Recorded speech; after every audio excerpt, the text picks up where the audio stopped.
السلام عليكم ورحمة الله وبركاته.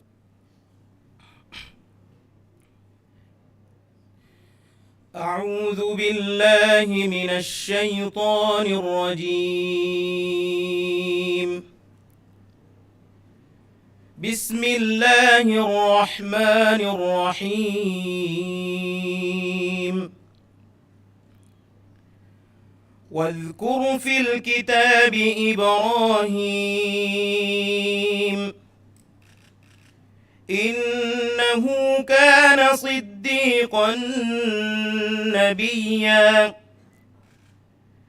إذ قال لأبيه يا أبت لم تعبد ما لا يسمع ولا يبصر ولا يغني عنك شيئا يا أبت إني قد جاءني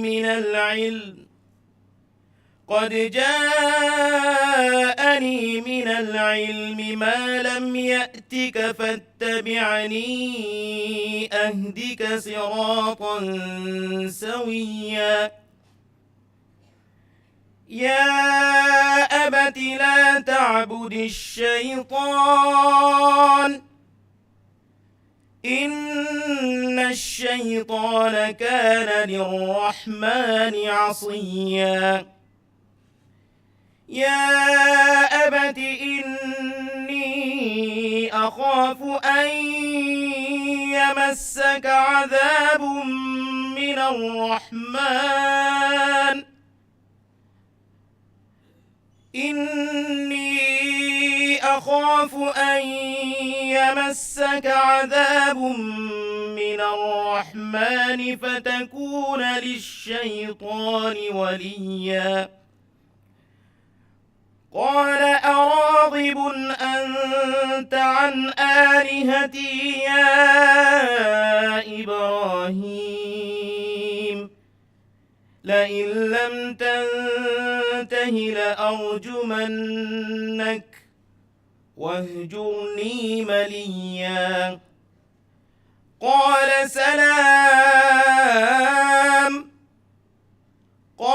سلام عليك سأستغفر لك ربي إنه كان بي حفيا وأعتزلكم وما تدعون من دون الله وأدعو ربي عسى ألا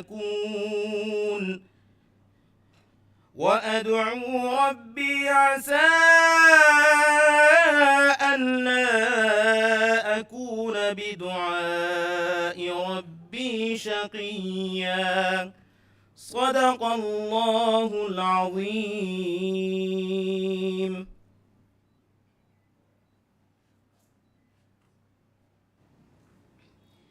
Guest of Honor First Lady Fazna Ahmad, Chancellor Dr. Hassan Hamid, Vice Chancellor Dr. Muhammad Sharif, Honorable Ministers, Excellencies, distinguished keynote speakers, presenters, participants, students, and invitees. Assalamu alaikum wa rahmatullahi wa barakatuh, and a very good morning to you all. My name is Fatimat Nafha Asim. It is my pleasant duty to welcome you all to the opening ceremony of Theveli 2023, the 6th International Conference, and to announce the order of proceedings of the event. A warm welcome to you all. We have begun our proceedings with the recitation of Holy Quran, recited by Al-Ghari Abdurrahman Yunus. Thank you, Al-Ghari Abdurrahman Yunus. I now humbly request Vice Chancellor Dr. Muhammad Sharif to give the welcome remarks. Dr. Muhammad Sharif.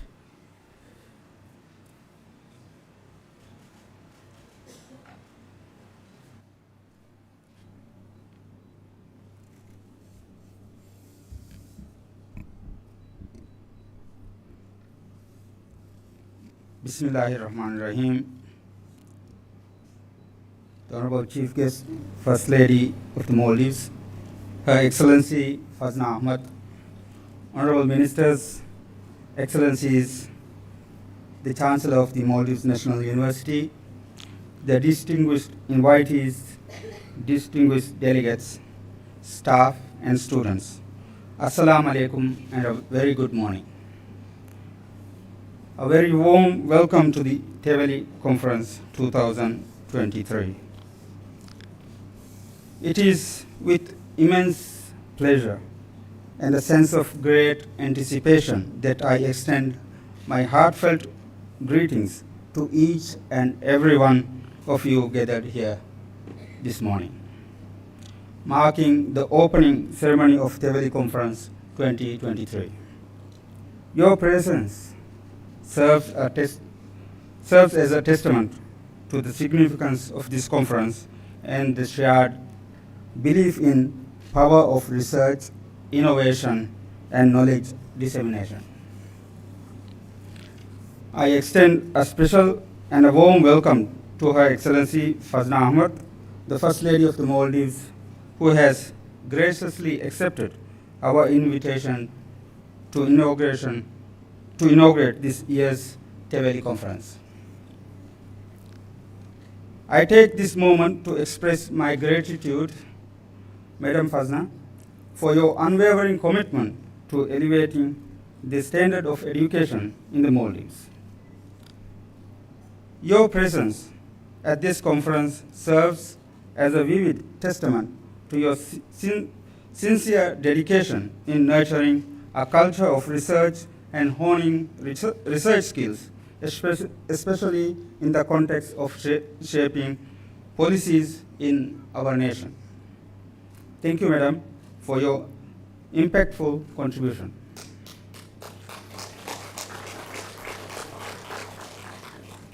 Continuing along these lines, I extend a heartfelt welcome to esteemed special invitees, keynote speakers, and conference participants who are gracing us with their presence today. Your valuable presence at this gathering speaks volumes about your steadfast support for MNU and your unwavering commitment to fostering a culture of research in the Maldives. Your participation is greatly valued and appreciated. Your Excellencies, ladies and gentlemen, this morning we convene beneath a single roof, bound together by our collective faith in the profound importance of research, innovation, and the creation and propagation of knowledge within our societal framework. This knowledge, a cornerstone of policy formation, implementation, and evaluation, serves as a guiding light for the choices we make. It is this shared belief that has served as the driving force behind the chosen theme of this year's Theveli Conference, advancing informed policy through research. Research undoubtedly plays a pivotal role in the contemporary world. Its importance extends beyond the mere process of exploration. It lies in its application within the larger context it relates to. The pursuit of research isn't solely for its intrinsic value, but rather driven by the optimism and belief that the outcomes of our meticulous undertaking hold worth and strike a chord with both practitioners and policymakers. However, the nexus between research, practice, and policy remains tenuous.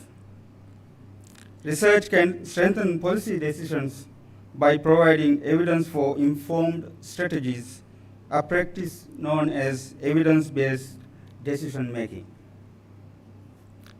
These decisions, influenced by research, shape policies, resource allocations, and advocacy.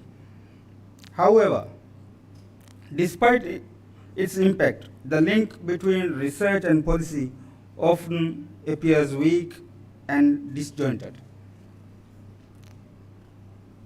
I, I stress this not to point out a flaw, but to highlight a current opportunity. Among esteemed researchers and policymakers aligning with the conference theme, I urge you to unite in bridging this gap. Drawing from my experiences as a researcher and as a member at the policy decision-making table, I have learned a key lesson. While policy discussions may orbit around what works, research illuminates how it works. This realization underscores the need for a symbiotic bond between researchers and policymakers. Researchers should become research brokers, sharing findings not just in the room where it happens, but adapting them to align with policy cycles and processes.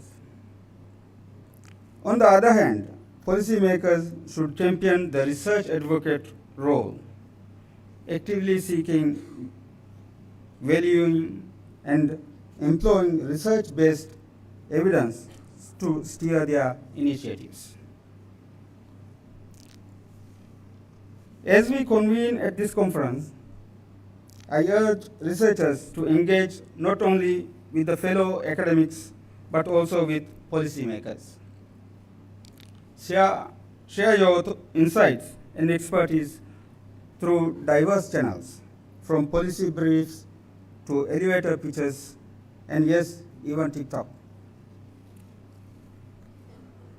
To the attending policymakers, I encourage you to tap into the vast academic knowledge available here. Reach out, recognize, and forge collaborative ties with researchers. Distinguished guests, as the Maldives National University approaches its golden jubilee, our pride in the work we are doing to enhance research in our communities is profound. We are boldly at the forefront of pioneering research in the country, consistently providing crucial evidence to shape national policies and strategies. With the nation's brightest minds at work, within MNU, our dedication to producing vital research and developing research capacity in the Maldives remain unwavering. It is an achievement both the university and I hold in high regard. This conference epitomizes our commitment to research, underlying MNU's mission to create and share transformative knowledge for societal advancement. By hosting this international multidisciplinary conference, we have united a robust research community poised to offer pivotal insights across various domains. I am confident that these insights will profoundly influence policy choices, both large and small, guiding our communities towards a sustainable future. In this regard, Theveli, the title of our conference is symbolic. Just as the first rays of dawn illuminating the horizon, MNU stand as a beacon emitting vital knowledge and research-based evidence to steer this nation's social and economic policies, ultimately forging paths for sustainable development. On this note, I wish to extend my heartfelt gratitude to the Theveli Conference organizing team. Their unwavering dedication and excellence have ensured the consistent success and growth of this much sought after and celebrated event year after year. Your Excellencies, ladies and gentlemen, Caught up in the favor of research and enthusiasm surrounding this conference, I may have extended my remarks beyond the allotted time. Kindly accept my apologies. Let me conclude this welcome by once again extending a warm welcome to each and every one of you at Theveli 2023. Your presence at MNU and Theveli holds a great significance. Thank you for your invaluable contributions and steadfast commitment to this conference. I eagerly look forward to the enlightening keynote addresses, the exceptional research showcased through presentations and creative posters, and the lively academic discussions that will unfold during this event. May the Almighty Allah enhance our intellect, guide our efforts, and empower us to generate impactful research for the betterment of humanity and our world. Thank you, and wassalamu alaikum.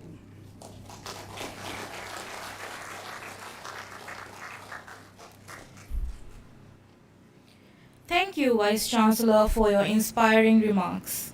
May I now invite Dr. Aishat Shehnaz, Deputy Vice Chancellor of Research and Enterprise, to present an overview of the research activities at MNU and to initiate the conference with an introduction. Dr. Aishat Shehnaz.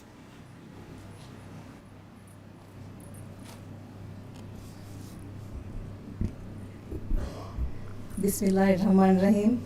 Guest of honor, First Lady of the Republic of Maldives, Fazna Ahmad, Chancellor Dr. Hassan Hamid, Vice Chancellor Dr. Mohammad Sharif, Honorable Ministers, Excellencies, keynote speakers, presenters, participants of the conference, distinguished invitees, staff and students of MNU, Assalamu alaikum and a very good morning to you all.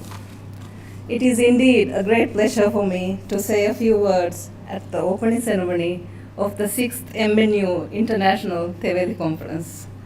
Allow me to echo the sentiments of the Vice Chancellor in welcoming you all to this conference and the keynote speakers and international participants to the Maldives. It is an honor to have the Honorable First Lady of the Maldives, Fazna Ahmad, as the chief guest, gracing us with her presence in this occasion to support us in our pursuit to create a culture of research excellence at MNU. Thank you, First Lady Fazna. We look forward to your inspiring words of advice for our researchers. Excellencies, distinguished guests, ladies and gentlemen, the Theveli Conference holds a significant place in our academic calendar, eagerly anticipated by both local and international participants and presenters. Under the theme, Research for Informed Policy Decisions, this year's conference has drawn over 200 participants, and we are thrilled to have received a record number of 161 abstracts. It is with great pleasure that I acknowledge 60 abstracts from a diverse range of international contributors representing 18 countries. The conference presentations will be shared across 9 sub-themes spanning subjects like science, environment, engineering, medicine, public health, education, tourism, business, and many more. Notably, this year we have introduced a new sub-theme, disaster risk reduction. In alignment with this sub-theme, a dedicated symposium on disaster risk reduction and climate change is scheduled. This symposium is supported by UN4DDR and European-funded project led by the Faculty of Engineering, Science and Technology of MNU. We hope that this symposium will provide an invaluable platform for insightful discussions and knowledge exchange in this critical area. I would also like to highlight an engaging panel discussion on the conference agenda focusing on the topic in the year 2050, who works where. This discussion is organized in collaboration with UNFPA, the Maldives Pension Office, and the National Bureau of Statistics, promising insightful insights into future workforce dynamics. We are also excited to announce the introduction of two distinguished awards this year, namely Outstanding Paper of the Conference Award and the Early Career Researcher Award. These awards are designed to foster and encourage research and scholarly presentation and publications within the academic community. This year, a total of 8 participants will receive these awards. I would like to extend my heartfelt congratulations in advance to the 8 recipients of these awards. The papers of these 8 awardees and the shortlisted papers for these awards will be featured in a special issue of MNU Journal, the Maldives National Journal of Research. At this juncture, on behalf of MNU community and the participants of the conference, I would like to extend my gratitude to the 5 keynote speakers who have graciously accepted our invitation. Your presence enriches this event, and we look forward to your insights and to learn from your knowledge, expertise, and experiences. Thank you for your invaluable contribution. Excellencies, distinguished guests, ladies and gentlemen. Research, as we all understand, is the cornerstone of progress, driving the evolution of knowledge, ideas, and technologies that shape our future. It is the bedrock of informed decision making, particularly rooted in scientific evidence. To foster research within the MNU community, the university has introduced research grants, funding for international conferences, and a book writing grant. Additionally, a biannual research journal encourages both novice and seasoned researchers. Presently, MNU is overseeing more than 15 international and national research projects. I hope this conference continues to bring together researchers, academics, and professionals nationally and internationally to deliberate on important issues. I also hope that the conference will create opportunities for the interaction of research students and developing academics with the more established academic community to discuss current research as well as merits and challenges associated with conducting research. Excellencies, distinguished guests, ladies and gentlemen, a conference of this magnitude emerges from the collective efforts of various MNU departments. I express my heartfelt gratitude to all involved. I also wish to commend the senior management, staff, and students of MNU for their unwavering commitment to make this event a success. Special acknowledgement goes to the Research Development Office team for their meticulous planning and dedication to enhancing research at MNU. I wish all the participants a rewarding conference and envision the 7th MNU International Conference, Theveli, in 2024, attracting an even broader participation of students, staff, and researchers worldwide. As the ancient Spanish philosopher Lucius Seneca has rightly said, the time will come when diligent research over long periods will bring to light things which now lie hidden. A single lifetime, even though entirely devoted, would not be enough for this investigation of so vast a subject. And so, this knowledge will be unfolded only through long successive ages. There will come a time when our descendants will be amazed that we did not know things that are so plain to them. Many discoveries are reserved for ages still to come, when memory of us will have been effaced. Thank you, and wassalamu alaikum.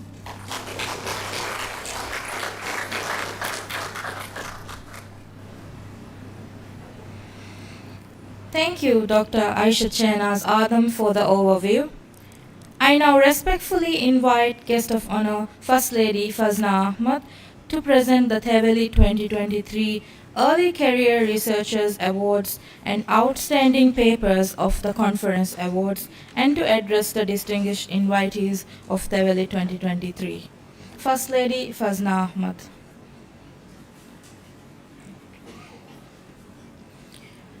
Early Career Researchers Awards given to Suma Khalid, IHE Delft Institute for Water Education for her paper entitled Technology Selection for Wastewater Treatment in the Maldives.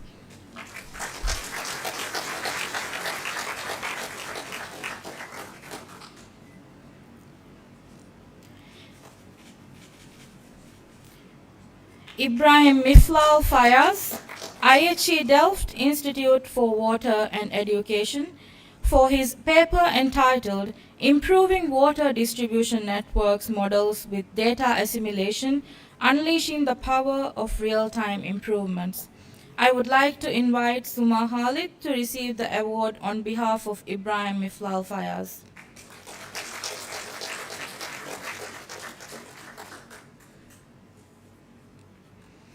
Outstanding papers of the conference awarded to Noboru Zama, Sofia University, for his paper entitled Social Acceptance and Social, Economic and Environmental Impact of Renewable Energy, a case study from the Maldives.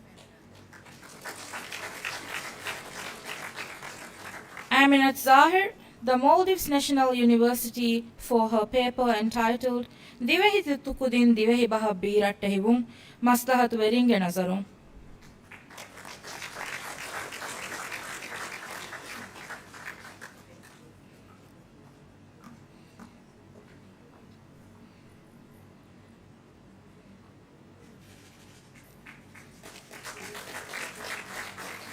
Dr. Aminat Chiama, the Maldives National University, for her paper entitled Our World, Our Future, Transforming Education Through Environmental and Sustainable Education.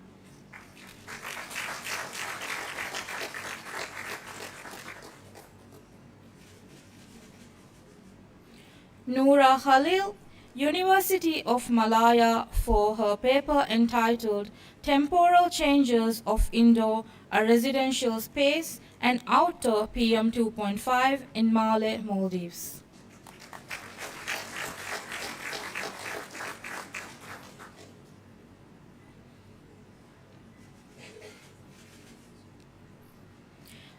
Dr. Aisha Chanura, the Maldives National University, for her paper entitled Parent-Child Attachment and Romantic Relationship. Is there a relationship between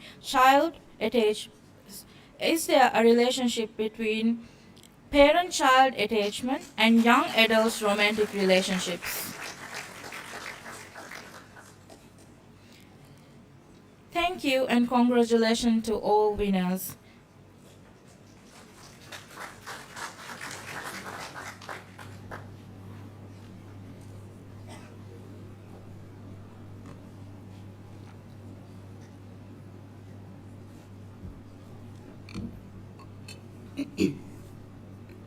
Bismillahirrahmanirrahim.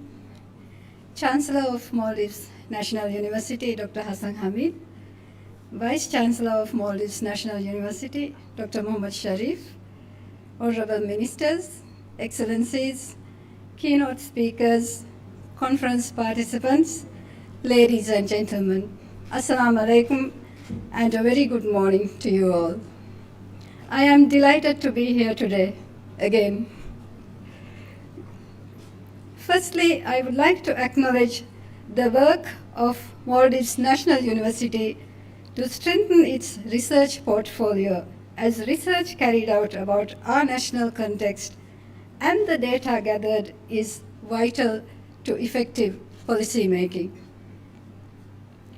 From sex desegregation of data to evaluating how policies impact men and women differently, to providing baseline data on sea level rise or shore protection to measure the impact of climate change, this information has world implications. It has implications on our budgets, design of national infrastructure, and public policy. I'd also like to highlight the potential for world-class research in the Maldives. Our marine environment draws millions of visitors who come to holiday in the Maldives. But there is also enormous attraction for academic research to be conducted here about our own ecosystems or life in small island states. History is full of instances where academic research and research-driven policies have led to changes in behaviors and values. From public health initiatives that have curbed the spread of infectious diseases to environment policies that safeguard our planet's delicate ecosystems, the contributions of research are undeniable. The Maldives itself, equitable development across all inhabited islands in the Maldives itself, equitable development across all inhabited islands is made possible through identifying needs and producing research that backs policies to address the most pressing issues. A good case in point is the ban on the production and sale of single-use plastics in the Maldives, which came into effect on 1st June 2022. The policy designed to negate the effects of single-use plastic on the Maldives' vulnerable marine environment and human health, as well as to promote sustainable alternatives. The ban was spearheaded by local NGOs and passionate individuals who have been working to reduce our reliance on single-use plastic. Policymakers, in turn, were seeking to understand public priorities on environmental issues, which led to dialogue and going through a process which included extensive research. I understand a lot of policy research was conducted on this issue, from identifying the proportion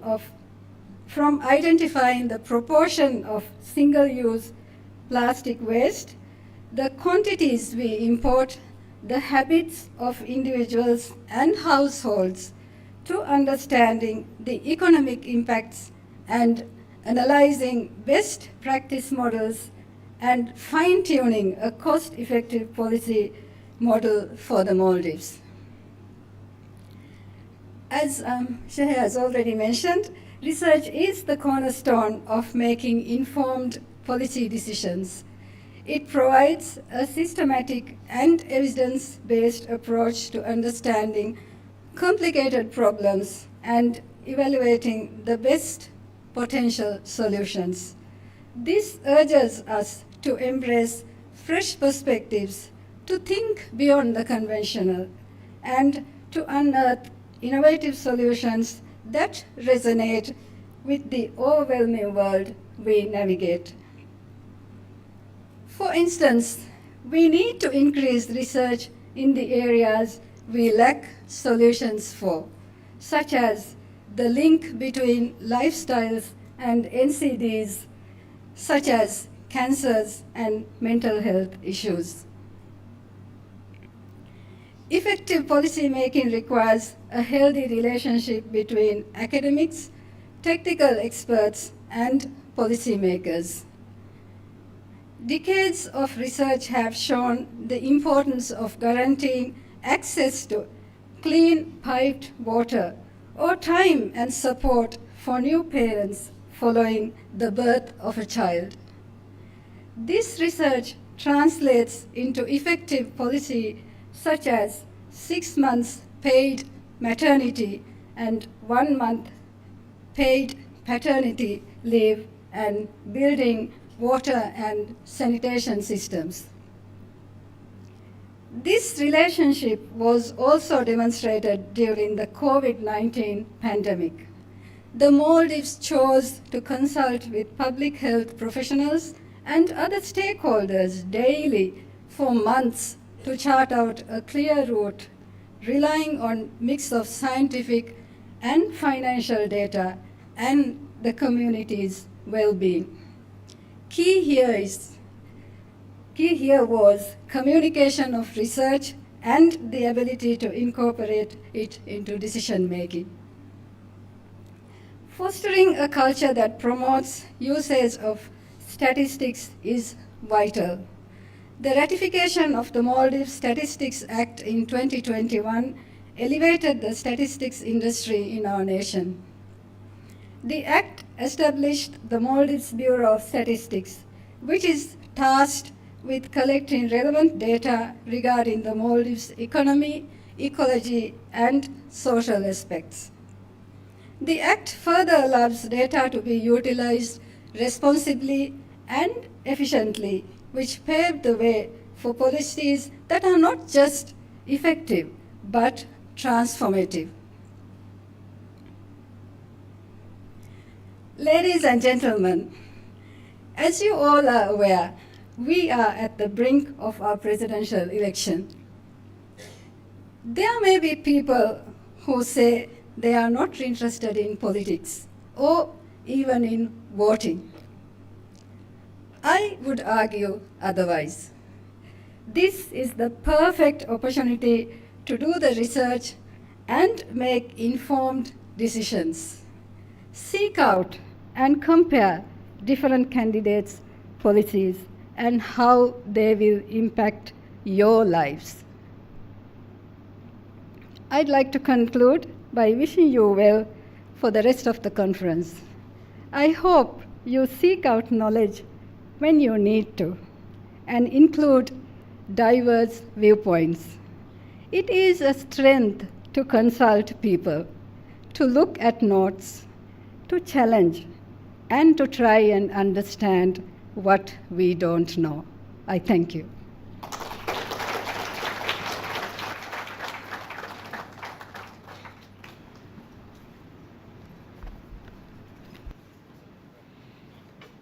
Thank you, First Lady Fazna Ahmad. May I now kindly invite the keynote speaker, Professor Andre Droxler, and the moderator, Dr. Ibrahim Muhammad, to the stage. The moderator of this session, Dr. Ibrahim Muhammad, has completed his PhD in Environmental Science and Environmental Management from James Cook University, Australia. For the past 15 years, Dr. Ibrahim has been working in the environmental management field at the Ministry of Environment. Currently, he is conducting research and publishing on environmental-related issues.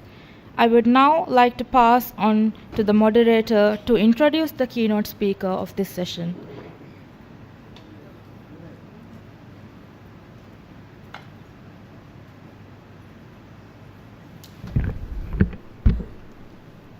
Thank you. Good morning once again, distinguished First Lady Madam Fazna Ahmad, Vice Chancellor, Chancellors, Honorable Ministers, and distinguished guests.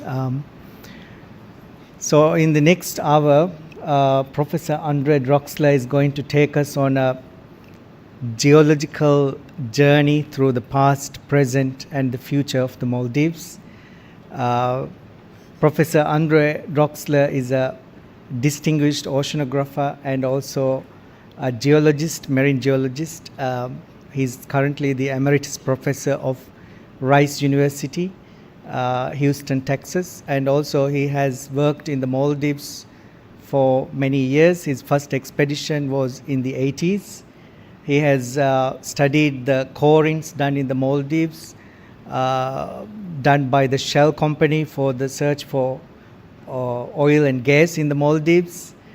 So he's well experienced, and also he has done research to extend the continental shelf of the Maldives. He was the key researcher, and I believe this proposal is now submitted to the United Nations. And Professor Andre Droxler is a graduate from the University of Neuchâtel, Switzerland, and he completed his PhD in 1984 from the University of Miami. So his key interest is in studying the geology and geomorphology of the basins of coral reefs, both historical as well as the past and present. Without further ado, I would like to invite Professor Andre Droxler to give his talk. His talk title is Sea Level Fluctuations and the Origin and Future of Maldives Atolls in the Maldives. And he is currently a Fulbright scholar, a visiting scholar in the Maldives National University. The floor is yours, Professor.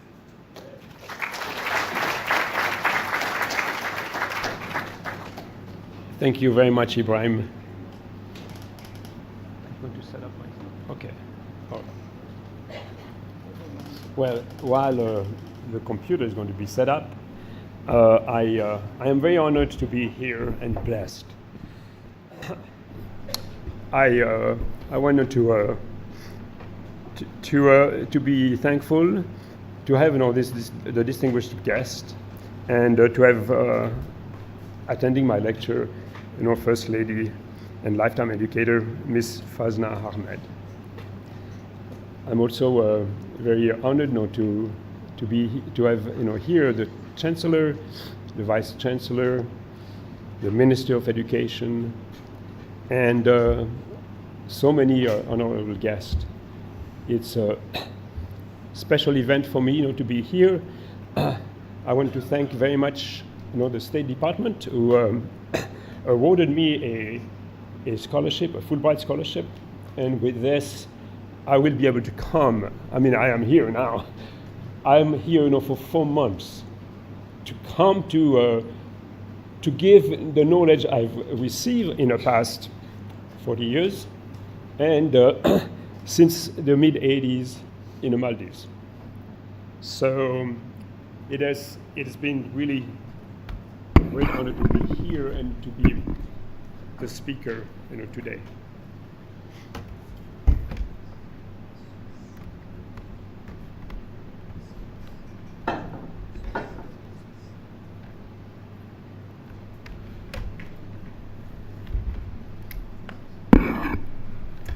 While we are doing this, also I'd like to thank the people who have welcomed me since I arrived 2 weeks ago. Barbara and Shislin from the mission, U.S. mission, Shiham Haddad, who has really helped me tremendously, to make my stay, a great success. Okay, so what do I do? This on my ears. Wow, okay.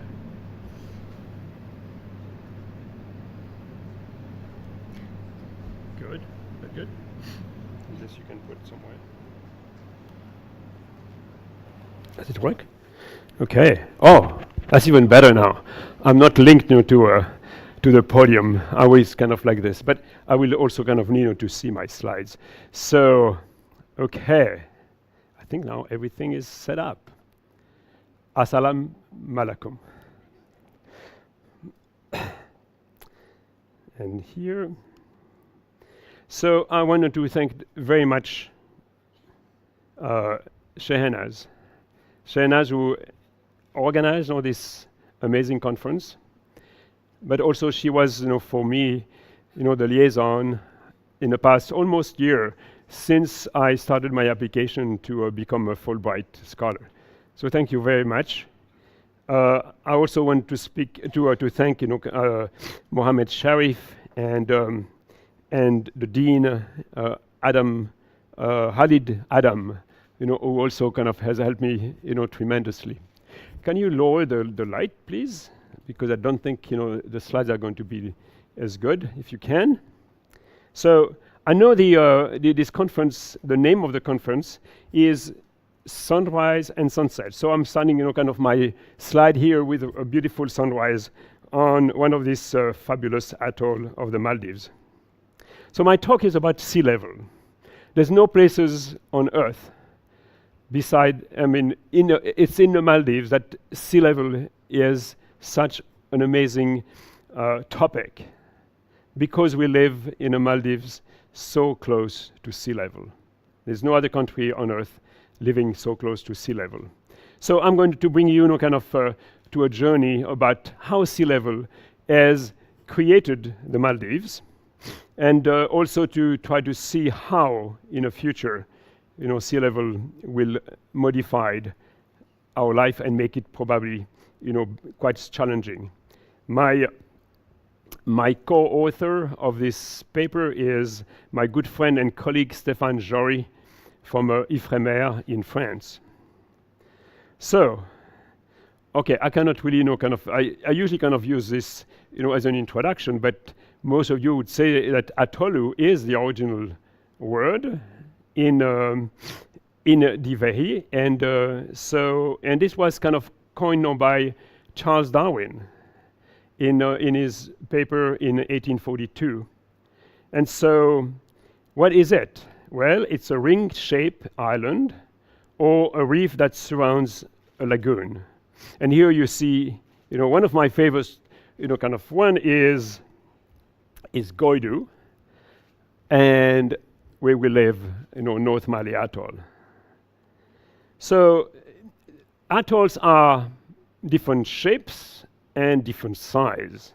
It's like a little bit like some Russian, dolls. It seems you have big one that enclose not as big one, smaller and smaller and smaller. And for instance, here in Ari, you can see very well, how big that is. It's about 70 kilometers, in length.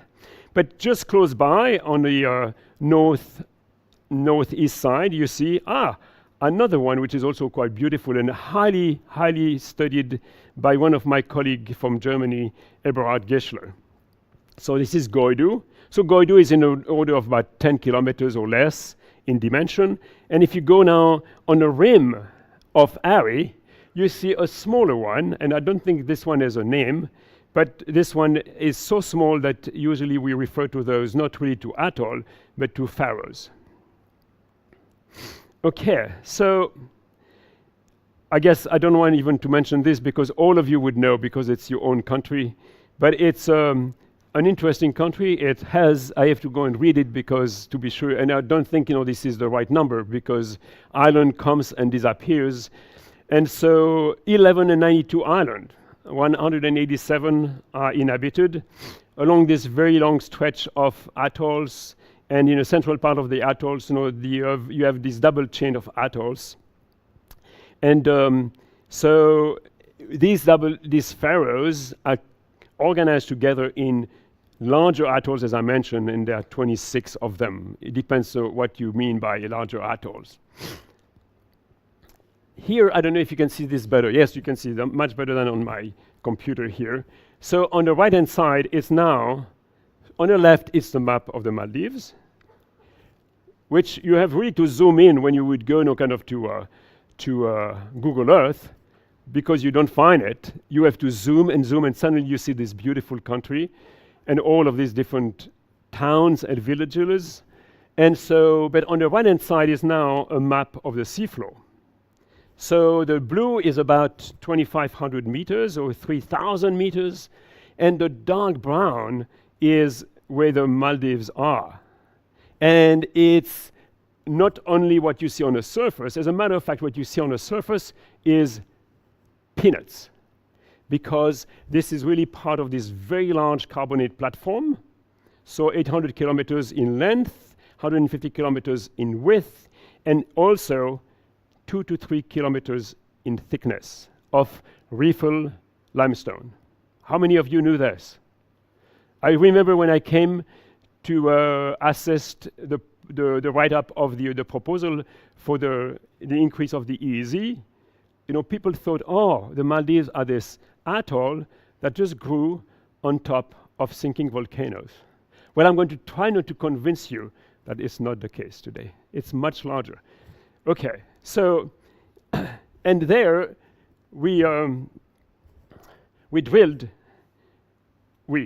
I drilled one, at least with colleagues, but there are 3 wells that were drilled there all the way to the basement. Yes, it's a volcanic basement. It's not a volcanic or a series of volcanic edifice, it's a plateau. And so Ari-1 well and NMA well are well drilled by all companies. NMA well was drilled already in the late 70s in the southwest part of North Mali Atoll. And Ari well was drilled by Shell in the late 80s in the inner sea. And you have one here, hole 715. And this is very special to me because I was part of this expedition in 1987, and it's the first time I came to study, kind of the Maldives. So now we will go into the central part of the Maldives. And I want to show you, I don't want to go to the details in terms of the amount of data that exists, kind of there. We have done seismic ourselves, but all companies did fabulous, kind of seismic surveys there. We have done some coring, we have done some drilling, and at different scale and for different time. And I want you guys to look at this map, and there are atolls, yes. And if you go to here it is. So if you go now here between Ari and Goidu, there's no atoll.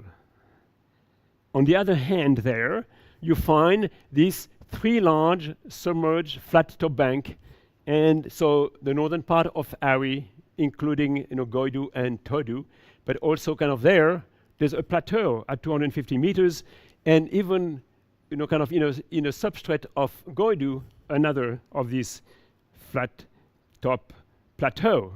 And it turns out that these are in age about Pliocene in age. I'm sure nobody would know, yes? It's about 3 million years, okay? 3 million years, all right? Good. Okay, so now if I make a cross section, from northwest to southeast, from Goidu to the North Mali Atoll. So now we are going to make some kind of we are cutting the cakes, yes? And so we cut the cakes, and here it is. So northwest, Goidu Atoll, and here on the southeast, this is where we live. On top of this is where Mali is. All right, so now you have a vision of a cross-section through this entire archipelago, but I need to call it a platform because it is 2 to 3 kilometers thick. And so this to show you kind of where the sea is and the sea level. So we are, as we mentioned already before, very close to sea level. This is what we call the inner sea, this basin between the double chain of atoll, and the deepest part would be about 600 meters of water depth. And so we drilled, as I mentioned, 3 wells. So this is the first well that was drilled by Elf Aquitaine, and they dated kind of this volcanic with the V's here. This is the volcanic plateau at 55 million years. And Shell drilled in the late 80s, and they did recover some of the volcanic plateau, but it was so altered we couldn't really date it. And us, the oceanographic kind of institution, we don't have the means to drill this very deep well. This deep well cost, I don't want to say millions, probably tens of millions of dollars. So what we do, and if we don't have the money, we are smart, yes, in academy. We have to be. So we went on a ship, on a journalist resolution, and we drilled there on a toe of slope, and there we drilled 715 at 2,500 meters of water depth. So we were able to drill the volcanic plateau and the reef that grew on top of it. And this was 57 million years ago. And not only this, by capturing kind of this volcanic plateau, at least piece of it, samples of it, my colleagues who are into this could show that this plateau was at sea level at that time. And it was related, and I don't want to go into the details, it was related to the hotspot of the island of Réunion. Imagine the plates of India gliding northward towards the beginning of the Cenozoic and passed on top of this hotspot and created kind of this plateau. On top of which the Lacanavs, the Maldives, Chagos, have grown as reefs. Okay. Oh, and on top of this volcanic plateau was pretty flat. I mean, we don't really know. We have only 3 samples, but we have images on seismic, but also it was deformed with deep graben. And this deep graben were kilometers in thickness.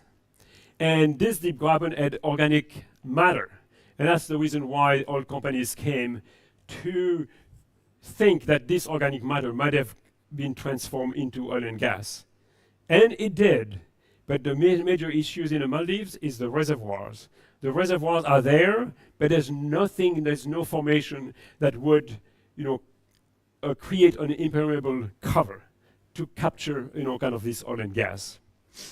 Okay, so after this, so the on top of this volcanic plateau, which subsided slowly. So now the green is the first refill system that was created about kind of 50 million years ago. And after this, to this level here, and this is what we call Oligocene. This is 35 million years ago. And it kind of almost died and stopped growing.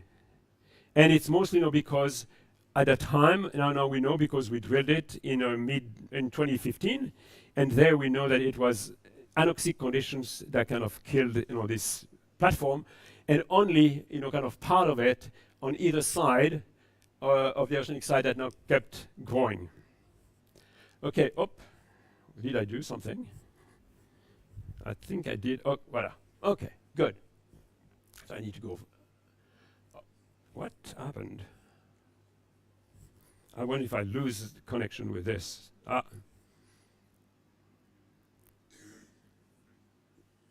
Okay, sorry for this. I was too enthusiastic, I think. Okay, so we talked about this. Whoa, I'm not sure what I'm doing now. Is anybody here to help? Okay. Whoa. So,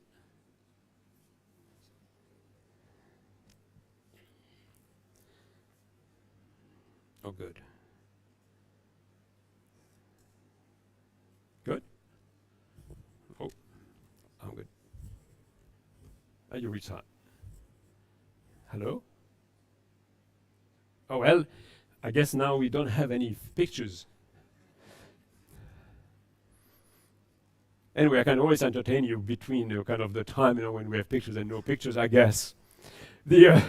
So I hope so far I was able to kind of convince you that the atolls themselves are very much a minute part of this very large carbonate platform. And my next one would be kind of to show you how kind of how can this be proven. So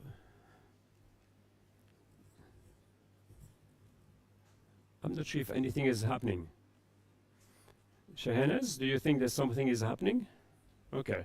In the Maldives, I'm always kind of amazed how when you have a little issues, in the US, you would be very excited. You would say, come on, where is it? And here, well, somebody went somewhere and will resolve it. But I kind of like this idea, where, kind of it seems kind of there's no reason to be too concerned, and here it is. Why bother? Kind of to be so. Thank you very much. All right.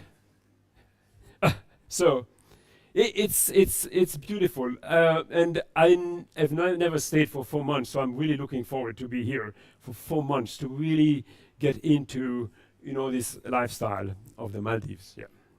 So if I can go back, I should not have gone back, probably. Maybe I shouldn't do this. It was so good. So I should never go back, I think, yes? Can you go back? One more. Oh, back. We have not talked about this, so go back. Should we go? Yeah, I mean, unless you don't want to get my talk. Okay. Oh, go. Okay, that's where we were. All right. So now I push on this one, yes? Okay. All right. I'm not sure if I was the one, kind of in charge. So we know about all of this. Okay. So the modern atolls are therefore very recent and very small, relatively speaking. Okay. Oh, I need to speak about Charles Darwin's. Everybody knows Charles Darwin's. There's very few scientists who have this amazing honor to be remembered, generation after generation, centuries after centuries. And Charles Darwin is the one from the 1800. And here it is. Unusual, yes? Have you seen a picture of Charles Darwin like this? No, he was just young.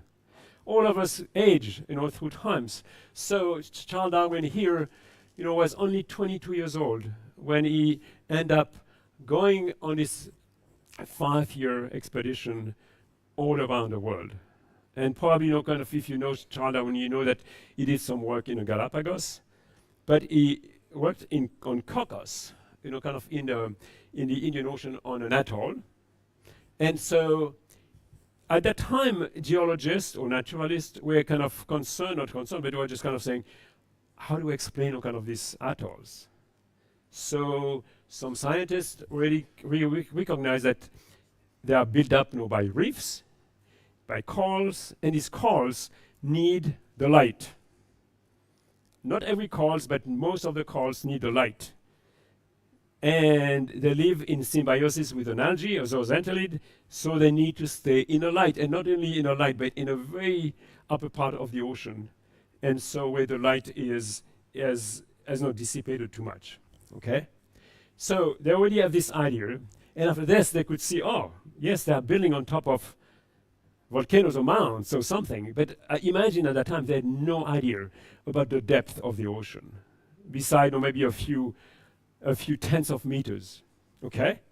So, and Darwin, probably you don't know this, but his first major publication was in 1842, and the title of this very thick publication was The Structure and Distribution of Coral Reefs. A fabulous piece of work. And so this is Darwin we know, yes? The Darwin we know from his work and publication in 1859 on the evolution of species. And as I told you, all of us age. Okay. Wow.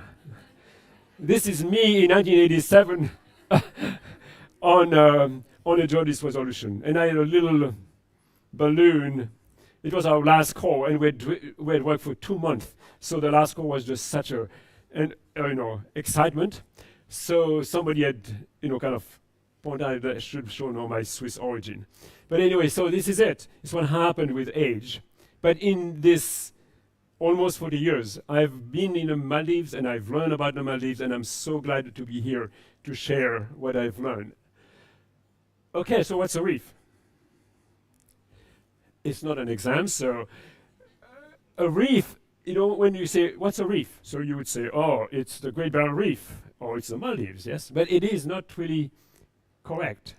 Reef is a nautical chart, a term in a nautical chart.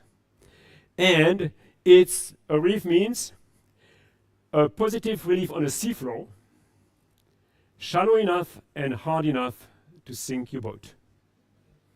So, for instance, in the US, in Alaska, in the 80s, the Exxon Valdez hit Blight Reef in Alaska. Nothing to do with corals. It's just a piece of rock. But it is called Blight Reef, yes? So that's kind of the what the term is. And so reefs are major hazard. So very early on, the British Navy wanted to know where the reefs were in order to be sure not to avoid them. Probably before they didn't avoid them and crashed. But so amazing what they did. So for instance, in one of the plate published in 1842 by Darwin is the full archipelago. And you would say, okay, but remember, this is published in 1842. But if you put a satellite image, you realize how good, at that time, the Navy was already, good at navigate and at map, these areas. If you go to South Madulu, and you see another plate published, within the work of Darwin, and if you put a satellite image, you realize how good they were. I'm not sure how they did it. Triangulation. Imagine the reefs are often not even exposed, yes? So you had to be probably on top of the mast to be able to see them. Very different types of climatic conditions. And so I'm very impressed by this. Until last night, here I am trying to find, kind of just the maps of the Maldives. And this is, by Robert Mosby at the same time. And here, the resolution is not very good on the internet. But this already between 1834 and 1836, Captain Mosby did these fabulous maps and published them in about the same time as Darwin's, in 1841. So Darwin probably didn't know about this one, or maybe the publication was already, in a publisher. So these charts, at least it says, that until the 1990s, fishermen would use them to navigate the Maldives. They were so precise. Okay, so Darwin didn't do any things, kind of just looking at these charts. He had all the charts on board, kind of his boat, and he created this fabulous map, of the distribution of coral reefs all around the world.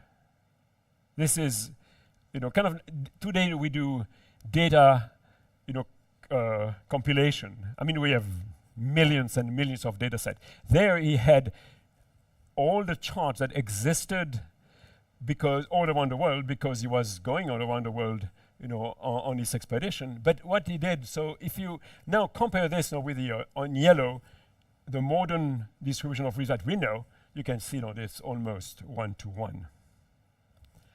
So, and he only went to this little island called Cocos, and this is where he worked, on the on atolls. He never came to the Maldives, nor went to some of these atolls in the Pacific. So he did even further. I mean, obviously, the brain of Darwin is so unique that now he says, oh, I can classify this reef. So he said, oh, there are fringing reefs, barrier reef, and atolls. And with this, he even went further, and he came up, with this amazing model, the subsidence theory. He could see, kind of the, he could see that, and this is kind of the map from his publication. This is the satellite image. You can see, kind of a volcano, an attached reef. So this is a fringing reef. This is a cross-section to it. And you could say, oh, sometimes, yeah. I don't think I should do this button here because it's so small. So I need to go here. Here. Good. I need to push this one, yeah? Okay. So I don't think it works. So let me stay here. I'm going to blame the my little pointer.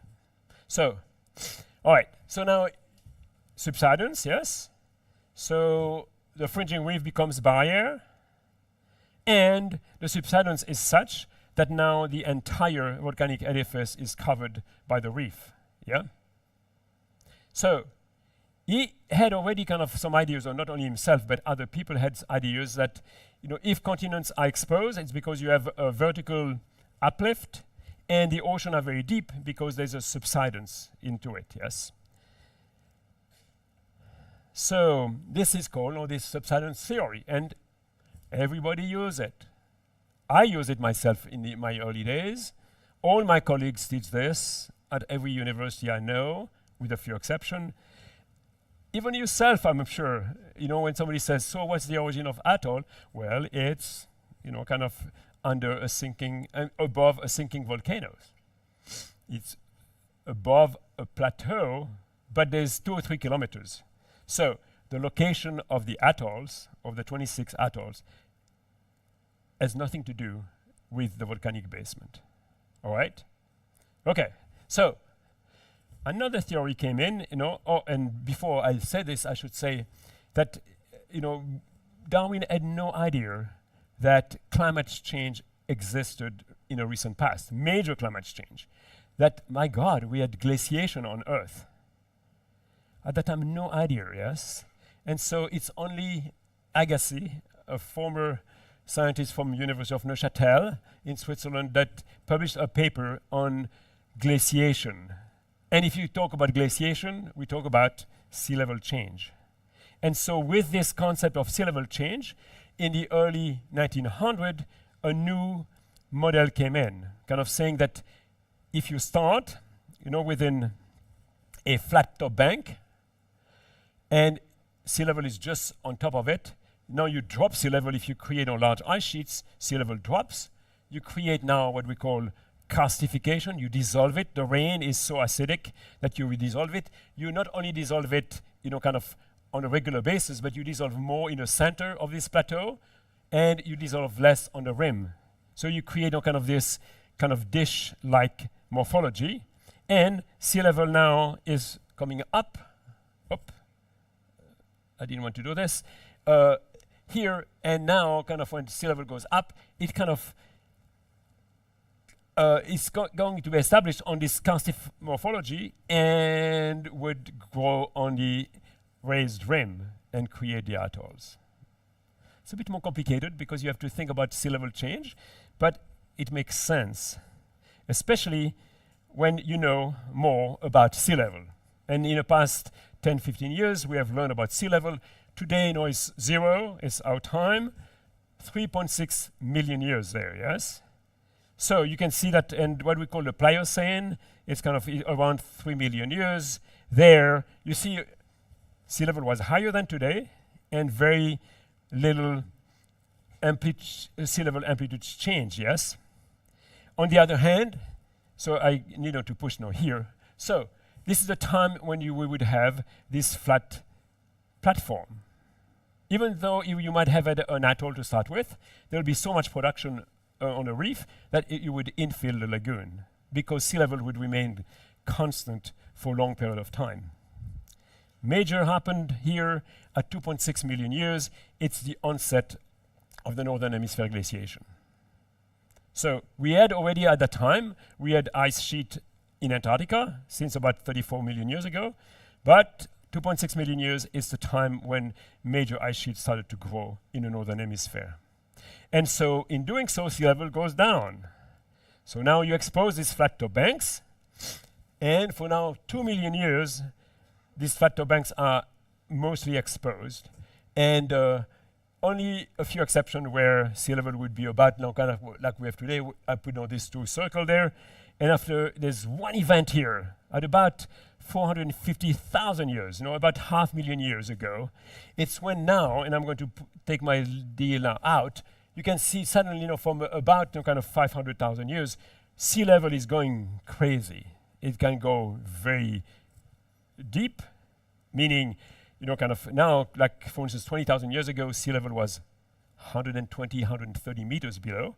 So, and it can go up again. And so it's at this transition here that the first atolls are formed, in the world. And are formed, sea level goes down again, are partially dissolved, goes up again, so you add more reefs, and so on. And so, this is it. Did I convince you? Sure. All right. So, I'm going to show you a few kind of data here. This is a seismic line now going from North Malay Atoll to the northern part of Ari, and you see there's no atoll on the north part of Ari. It's a flat top banks, yes? And I don't want to go into too much details kind of there, but it's kind of this very long evolution from the Miocene there. So my line, red line here would tell you where we are. And after this, kind of at that time, we had these very long flat top banks on either side of this archipelago. Comes the first monsoon about 30 million years ago, and now there's so much currents that some of these elongated platforms are dissected in different platform. And after this, kind of now, the purple color there is the time when this flat top banks is formed north of Ari. But the next one is the atoll forms, on top of these flat top banks in North Mali Atoll. Okay, and this is maybe a better way, to illustrate this. It's a bit more 3D. You can recognize, all of you remember, knows all of these atolls, yes? If I show you one atoll, you would know exactly the name of it. I don't know all of them, but I know Ari, I know Razdu, and what is the little guy? I'm testing you guys. What is this little guy? Todu. I would love to go to Todu because it's very small and it looks really beautiful. And, Goidu and South Madulu. And so here you can see the evolution from this volcanic 2 or 3 kilometers deep. And after this pile of limestone, riffle limestone, the segmentation, these flat top banks in blue, and at the very end, only the very end, the formation of the atoll. Good. Well, in order to prove this, to prove that the rim of the atoll is only 400,000 years, you have to drill. And we never drilled fully in the Maldives. So one day I hope to go and drill fully this rim. But if you go to the Pacific, and this is Mururoa, why do you think we have drilled so much Mururoa? Yes?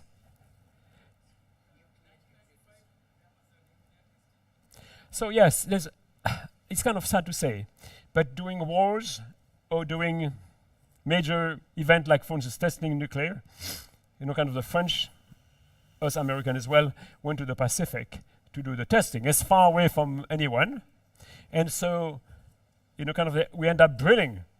And with this, drilling for whatever testing they wanted to do, but the material, was quite important to learn about how thick this rim of the atoll is there. As a matter of fact, and we not only there they drilled vertical, but they drilled obliquely, and they were able to date all of this very well. They were able to, and this is not my work. Also with the numerous wells, we can see there are flat top banks, and that this brownish area there is only what? About 500,000 years. Wow, exactly what we had planned, So, and here, now you can do modeling. If you have sea level and you have subsidence, and you can now model this, so you can see this colorful, pile of riffle limestone. And so if you put this in this context there of sea level. Now, sea level here is, from 800,000 years. So here is our famous transition, about 450,000 years, where you have this major transgression, sea level rise here. And if you look at what, they dated into this rim, well, so this is during this high sea level, the first time, this rim was born, exposure, partially dissolved, goes up again, and we call this stage 9, exposure, growth, and here we are. Does it make sense? It's so logical, but it's much more complicated than what Darwin came up with. He came up with this very simple model because they didn't know much about it. It's always the same thing, yes? In any science, more you know, often more complex it gets, or more question you are raising. Okay, so let's go just to the Maldives for a second, to Mali. So this is a bathymetric map that we did in 2008. Most of you remember probably. Do you remember when the main pier disappeared overnight in 2002? How many of you remember this? No one? Whoa, this was a major issue, yes? You had no way not to go to the airport anymore. Nobody remember this? Wow, this was a huge deal. It was also at the time the deal when higher buildings were, erected in Mali. And they had to change the foundation system from just purely slab to piling. So guess what? One part of the population said, this failure on the upper slope, which triggered the disappearance of this pier, was related to the piling, the vibration. Somebody said, no, And so they hired us to go and do the map around the island. And so we did this beautiful map there, but we could do science again with it. So this is the black hole there. This is Male Island. This is the airport or Hulumale. This is the channel between. So if you go now here on the upper slope, what do you see? You see these beautiful terraces. This is where sea level was 20,000 years ago. 120, 130 meters below. And sea level went up, stopped, created these terraces and so on. And if I bring you kind of here to see, just within the channel itself, you see this, kind of depressions here, purplish depression there.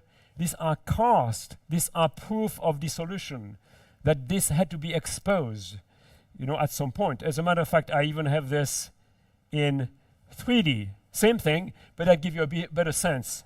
So for instance, kind of here, this would be the edge. So the blue mosque would be somewhere here. So this would be the blue, the eastern margin of Mare Island. And it goes all the way down to 60 meters. And interesting enough, it's where we found most of the slope failure. So the slope failure that triggered the disappearance of the pier was only one, but you had more kind of there. We hired a company from Switzerland to do the civil engineering, and I read this report again, and it says, please don't build anything more in Male. Okay. And and I see now kind of this big building just beside the terminal, which is, you think, okay, should I buy a property there? You might be, kind of having your feet on the upper slope. Huh? Oh, okay. Well, okay, so I'm going to go fast kind of there. I'm going to pass on this. This is kind of in Goidu, and you can see kind of there, kind of the reefs and how kind of it started to grow. The Pleistocene, we have a date for this. And so you see the karstification and the growth. And here, the full sea level, kind of doing the last deglaciation. So we know, for instance, in Goidu, that, you had soil before 10,000 years and mangrove peat 10,000 years ago. So we know that sea level was up 10,000 years ago. Rate of rise there, remember this, 13 millimeters per year. Today, it's about 4.6 millimeters per year. Okay, so I'm going to go a bit fast here. I didn't realize I was. Okay, so here, and thank you for reminding me, I'm going to go fast on this. I need to speak about Paul Kench, who has done a lot of good work, on this origin of islands. So the islands comes in, kind of here, not when sea level goes up fast. 13 millimeters per year, the reef can grow, nothing else. Now when sea level starts to slow down, you create the islands, kind of here on the in the Maldives. So about 5,000 years, some of these islands started to grow, but they grew mostly at 4,000 years, and mostly kind of here when sea level even went down. About 60 centimeters in the last 2,000 years. Okay, so this is kind of the same story that Paul came up with. And so Paul Kench, probably most of you would know him, and Paul, kind of has this a bit, kind of controversial idea that sea level rise seems kind of to help the growth of this island. Some of these islands might shrink, but they would, kind of raise their elevation. So, but it happens only, because, yes, sea level is rising now, but it's not rising, as fast as it might be. Okay, so this is the second part of my talk. So give me about 10 minutes. Is that okay? Okay, good, because this is now the future. Why do we care about the future? We care about this number. This is the concentration of CO2 in the atmosphere yesterday. 422 parts per million. Okay, it doesn't mean anything unless you realize, it has gone up. It has gone up since the 50s. This is measured in multiple places. So about, in the 50s, about 300, and now it's 420. Well, if you go back in time, now you can go back 800,000 years. And you go back 800,000 years in ice cores. the air is trapped by the ice. You can study the greenhouse gases trapped in this gas. And so this is 800, kind of there. And this is today, yes? So if you go, this was when we had glaciation, multiple of them. We had 180 parts per million. If you go now to the warm period, before the Industrial Revolution, we had 280. And now, in 100 years, we have gone, even in the past 30 years, or 50 years, we have gone to 420. And that's kind of our issues. That we do have issues. In particular, you have to go 3.3 million years ago to have atmospheric CO2 concentration at the same level as we have today. In this Pliocene, when we had our flat top banks, and so this is the Pliocene, warm climate, sea level was about 10 to maybe 20 meters higher than today. Same CO2 concentration that we have today. Okay, so if you have now kind of this increase of CO2, you have also kind of the increase of temperature, and we have increased about, since the 60s, about 1 degree Celsius, due to the increase of greenhouse gases in the atmosphere. This is unbelievable. We live in a very special year. This is July. You see all these curves, and you see the black curve? This is us. This is July. So we are off the chart. The temperature of the global ocean and the Earth are much warmer than before. And so you can see here this big jump. And so we have jumped, kind of, so much that kind of we are just there. And August is going to be the same. So we are moving now into a new step. So this is the increase of temperature from 1920, but mostly here you see the increase. The increase is not done, kind of linearly by steps. Why is it steps? I have to introduce a new term. El Nino. And we are now entering an El Nino, and every time you have an El Nino, now the water, the heat that is being captured mostly in the Pacific during the La Nina is going to be released, and it's exactly what happened now. And yeah, it happened in 2015, in 1998, 798, and in 1982. And why the Maldives would care about this? Bleaching. So the corals are bleaching, kind of almost, every time, we have an El Nino, because globally the temperature of the ocean is increasing. As a matter of fact, I just found this, on April 23, there's starting to be some bleaching in the Maldives. I like this one here. This is kind of to show not only where we are today, but it's also in the future. This is the scenarios, kind of if we are very good and stop, burning fossil fuel, if we continue, kind of the way we do it. So you can see it's getting, kind of darker and darker. I like it here because this is me, born in the early 50s. I have my canes, when I'm 70. Nobody has a cane when they're 70 there. But so this is my granddaughter. But the colors of this silhouette tells you how each of our generation will need to adapt to these new warming conditions. Okay, almost done. So sea level is the most important here. This is the latest paper by a wonderful lady, Annie Kaznav. And so she's a satellite specialist. So this is not sea level measured by tidal gauge, but by satellite. And so you can see from 1993 to 2023, whoa, sea level was 2.27 millimeters per year. During this decade, 3.29, and now 4.68. So sea level, the rate of sea level is increasing through times, yes. And this is kind of to show how what will happen. And this is the IPCC. So, there are different scenarios. A medium scenario here that in 2100 we would have, something like 43 centimeters above. So this is 5.3 millimeters per year. But, there's some other scenario that would say, well, it will be probably about 110 centimeters above today. So this will be 12.5 millimeters per year, yeah? And so this is the reaction of urban atoll island like Mali. This one is, with a question mark, the check mark here, is the scenario where the Maldives are doing this, so kind of raising, kind of the islands, creating barriers. This is for nothing. So you are saying that if you do what we are doing now here in the Maldives, you will be, kind of into this type of colors, meaning it will be challenging. Okay, so there's even some scenario.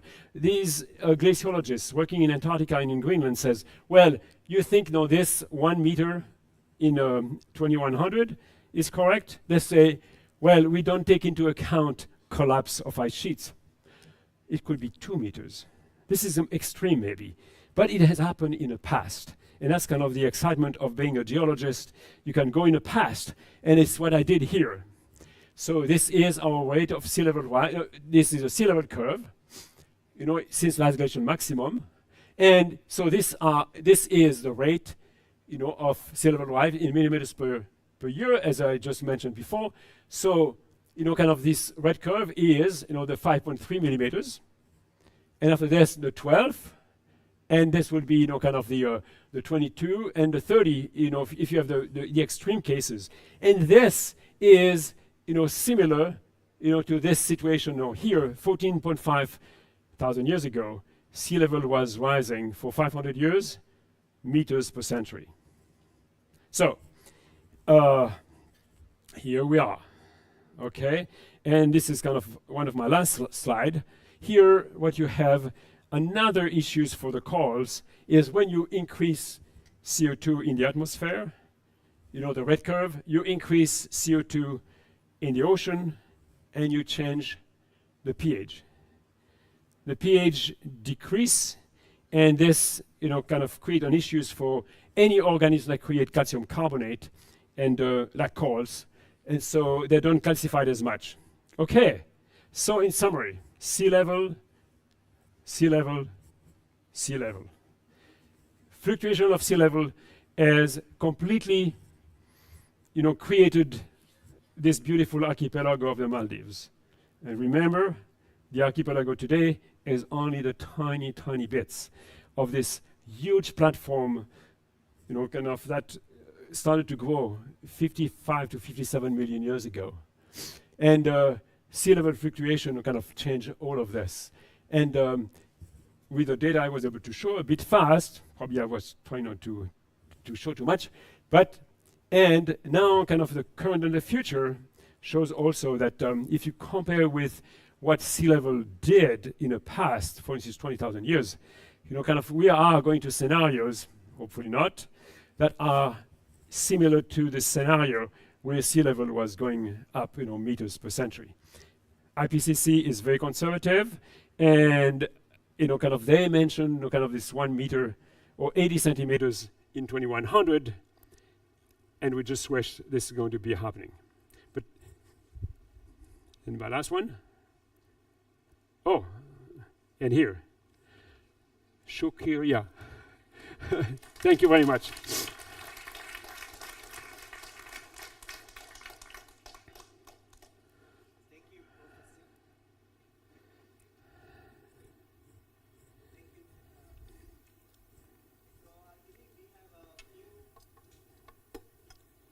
Minutes left, so we can take 1 or 2 questions perhaps. Any burning questions for Professor? There's a microphone going for the audience.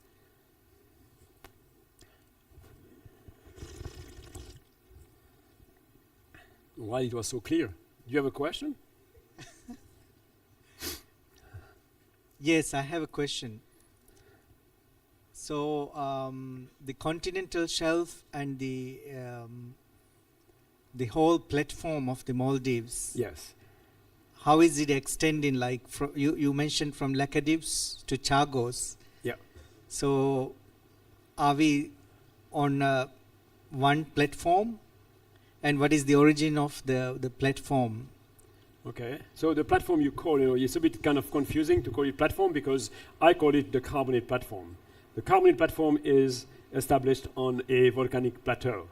Okay, so just to be sure that And so, interesting enough, I kind of alluded, kind of the idea, the model. It's not a model. I think it's true because we proved it in 1987. So, India was attached to Madagascar and to Africa in a late Cretaceous, about 65 million years ago. They spread from each other, and India kind of decided not to go northward, this plate. Northward very fast, as a matter of fact. But today there's one big volcano in the Indian Ocean on the surface, is the island of Reunion. So this is a hot spot. So imagine the hot spot of the island of Reunion, now, kind of the plate of India gliding on top. And now some of this volcanic activity would be on the plate. The major production of volcanic deposit is the Deccan Traps in the northwest part of India. So imagine, so it flows like this, the Deccan Traps comes in, the Deccan Traps is further north now, and so it creates this volcanic plateau all the way to Chagos. As a matter of fact, even further south, if you go to Mascarene Plateau and Mauritius, and now the island of Reunion. So, but these are disconnected. There's a mid-Indian ridge that disconnects Chagos from the Mascarene Plateau. So I can see, why, kind of your question is about. We're talking about this. The fact that, kind of is the Maldives part of Chagos? And I would say, geologically, we could make the argument. Okay, that's what you are, Okay, there's a question there. Can I borrow one of these? Thank you.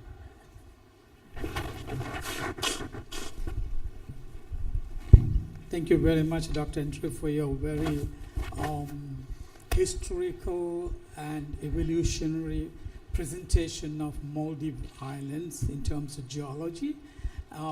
My question is, at the end, you says there will be fluctuations in the Maldive Islands. So in the face of the twin dangers of global warming, climate change and sea level rise, how do you foresee the future of Maldives? We will be sinking or can be remain as we are? Yeah. Thank you. The terms of sinking is still part of the Darwin concept, yes? That sea level goes up because the seafloor is sinking. Well, in this case, we know now, yes? We know that we have a lot of ice on Earth, and so it's really, kind of sea level rising. But it's relative, yes? As a matter of fact, there are places where you have sea level sinking, like, for instance, kind of if you go to offshore the Mississippi Delta, it's sinking 8 millimeters per year. You add another 5, on it, so it means kind of now it's sinking, by about 12 millimeters per year. Here, the tectonic is very stable. The subsidence of the archipelago is very, very slow. So what we are looking at, it's only, kind of the rise of sea level. I had to go fast, and probably it was good because you will not have nightmares, kind of next night. But, kind of, IPCC says in 2100, about 80 centimeters to 1 meter. And you would think, oh, this is not much. But when you see the Maldives, it's so close to sea level. When I see the development, all the raising of islands, you think, okay, you are giving yourself, maybe a bit more time. The other part of the scientific community would say this 80 centimeters is much too conservative. Because in the last deglaciation, we know that sea level can go up meters per centuries. And these extreme cases that they came up with 2 meters, would kind of reach the same types of rate of sea level rise. So this would be a catastrophe not only for the Maldives, but for a huge part of the Earth. Something like 500, I think of 500 million people live within this very narrow range of sea level. So I don't want to be pessimistic, but I think what the Maldives are doing now, they're doing whatever they can do. A government could say, let's give it up, move off, but how can you do this? The development I've seen here, and you have seen in the past 20 years, is unbelievable. When I came in '87, Mali had still a lagoon. it was not completely reclaimed. And now this bridge has created this new dynamics. And I live in Ulumale, and I come in on a 4-lane drive. Who would have thought so, yes? So I think, there's such vibration, such high energy here, and I love it. And I think, they will, kind of the people of the Maldives are going to find ways, at least, to keep up, kind of to this challenge of sea level rise. The issue is, by reclaiming land, you create environmental issues. And it was this paper I was trying to mention, but I didn't want because I didn't run out of time. Where, this is a huge dilemma. What do? You try kind of to create your home, but if you destroy partially the environment around it, is that worthwhile doing? And I don't think that there's any clear answer to this issues, yes. And most of the economy of the Maldives is related to tourism. So you have to keep this tourists coming in. So you give them a house above the water, or maybe floating on the water, and you don't want to destroy the reef around it. Okay. Good? Thank you.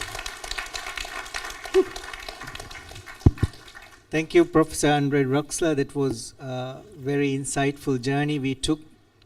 And I'm pretty sure we all have now learned that the Maldives atolls are not on top of volcanoes, like we have been perceiving for many years. Thank you so much. And I will be here for 4 months. So, I would love to come and visit whoever you are and communicate what I know about the Maldives, but also receive from you, because it's what the Fulbright Scholarship Program is about. It's really, kind of to bring us, kind of from the US to other countries and to exchange, this mode of life and also kind of our knowledge. And thank you, Andrea, again.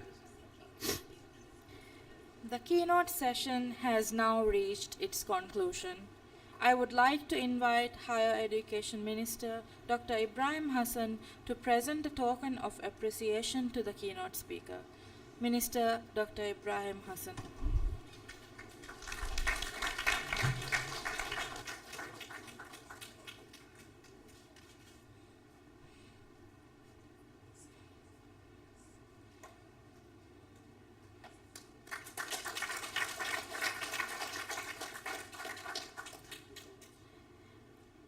Thank you, Minister. On behalf of the university management, I extend my gratitude to Professor Andre Droxler, the co-chairs, and the moderator. A special appreciation goes to First Lady Fazna Ahmad for her esteemed presence as the guest of honor during the opening ceremony of Theveli 2023.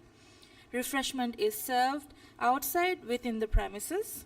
For the information of participants, the panel discussion is scheduled to commence at 11:30. With this, we bring this event to a close. Thank you, and I hope you have valuable interactions, enjoyable exchanges, and productive networking. Wishing you all a pleasant day.